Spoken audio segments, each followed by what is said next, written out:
Hello everyone, I Shivam Agarwal, Assistant Professor of BCom Department. I welcome you all in the lecture series of Information System Management. We are on the unit third part of our subject, and that is cost benefit analysis and system development.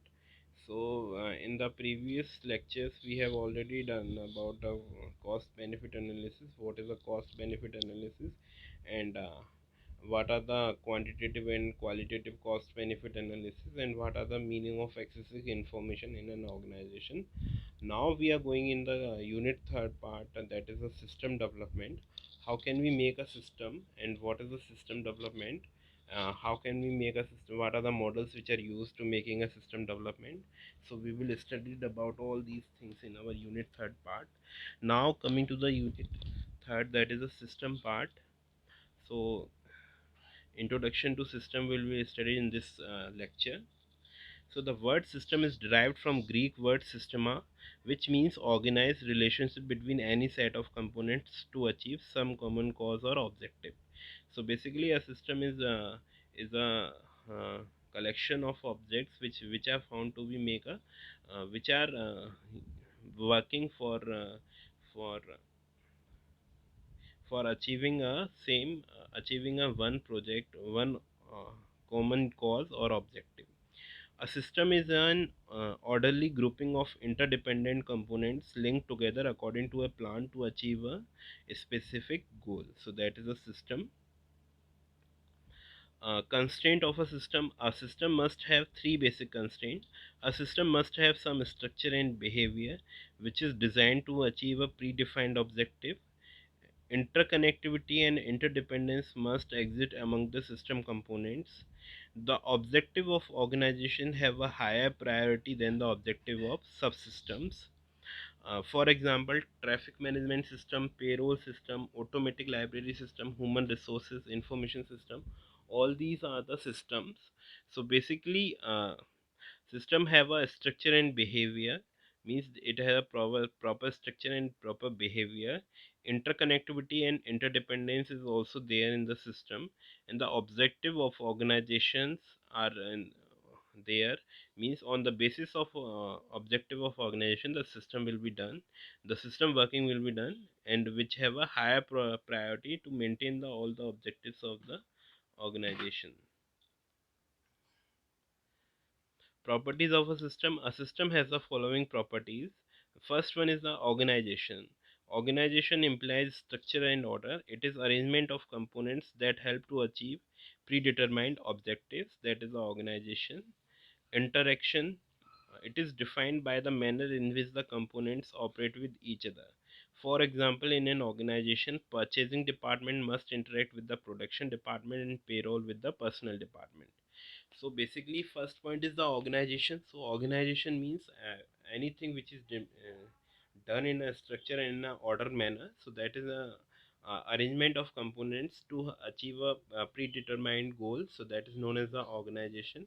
And interaction is that if there are so many department in an organization, and each department have interact with another department to perform their actions. For example, payroll and payroll with personal department, payroll department will connected to the personal department, and the purchasing department independent on must interact with the production department. So that is the interaction. And third one is the interdependencies. So the interdependence means how the components of a system depend on one another. For proper functioning, the components are coordinated and are linked together according to a specified plan. The output of one subsystem is the required by the other subsystem as input. So interdependency means if there is a one system is done, one system functioning is done, and the output of that functioning is coming to the input of the other uh, function. So for that there will be interdependencies of functions in an organization. So the same thing is written here. The output of one system is required by other system as input. So next one is the integration. Integration is concerned with how a system component are connected together, means how the system components are connected with each other. So that's the integration. It means that the part of a system work together within the system even if each part performs a unique functions. If each part perform a unique function, then also we can make a integration. Next one is the central objective. The objective of a system must be central. It may be real or stated. It is not uncommon. Central objective. The objective of a system must be central. It may be real or stated.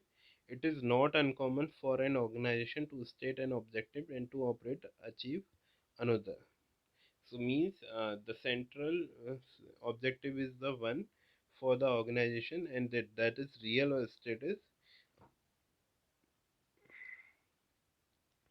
The users must know the main objective of computer application early in the analysis of successful design and conversion. So it may be done with the users.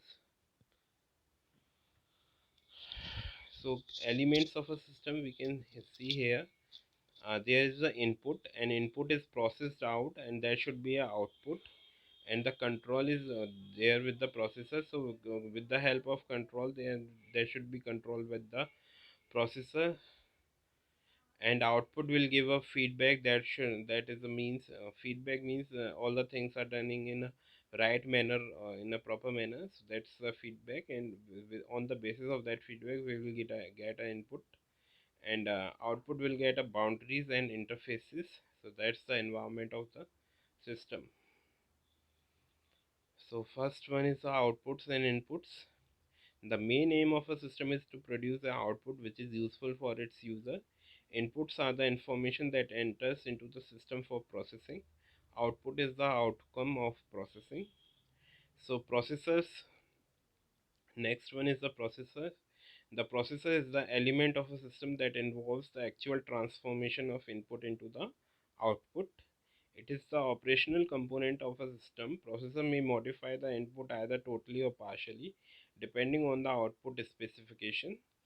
As the output specification changes, so does the processing. In the same cases, input is input is also modified to enable the processor for handling the transformation.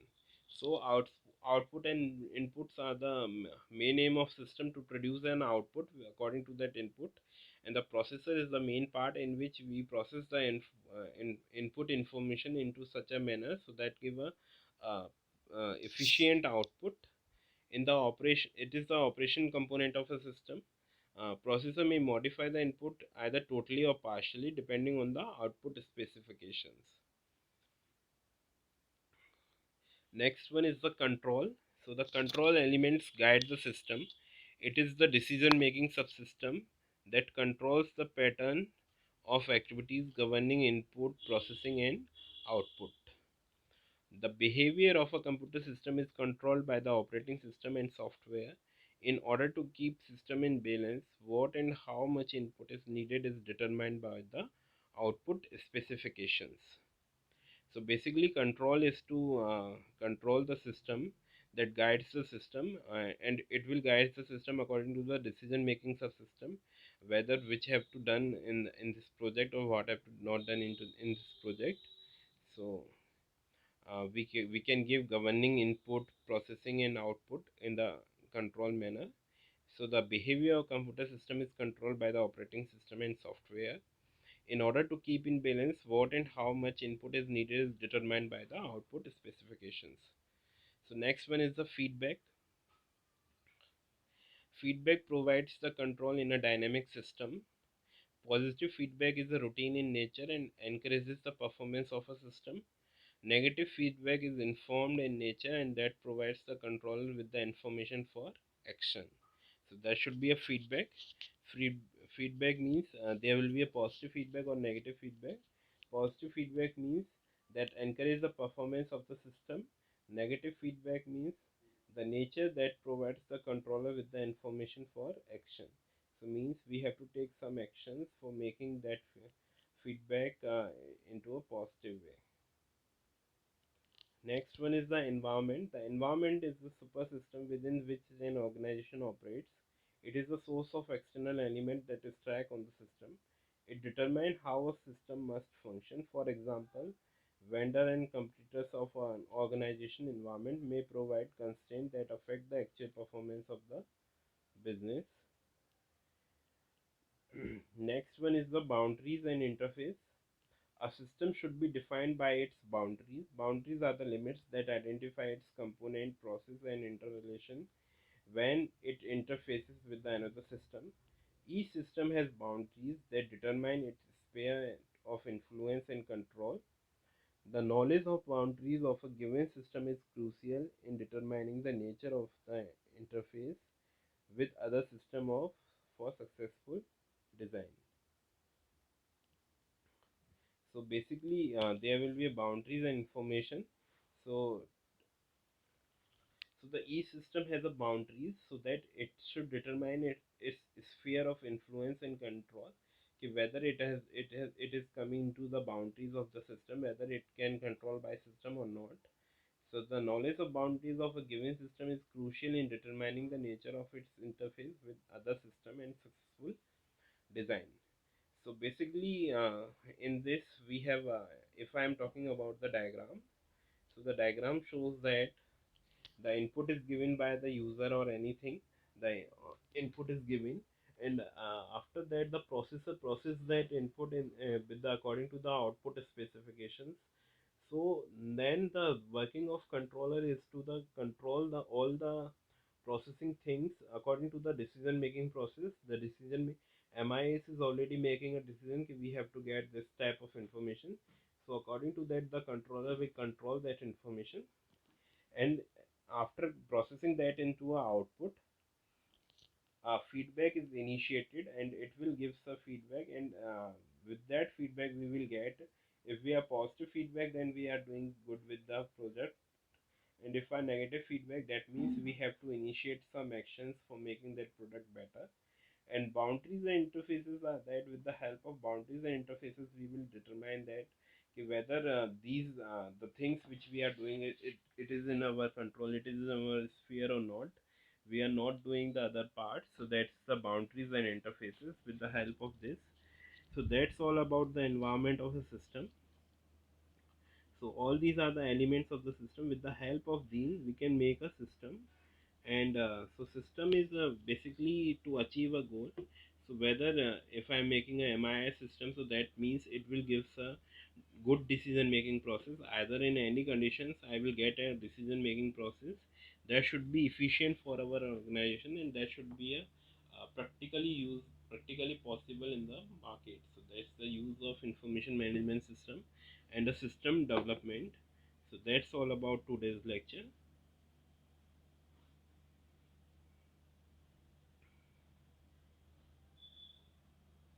Thank you. So thank you for the lecture. In the next lecture, we have studies about something regarding the system development. How can we develop a system? SDLC, system development life cycle. So thank you for the day.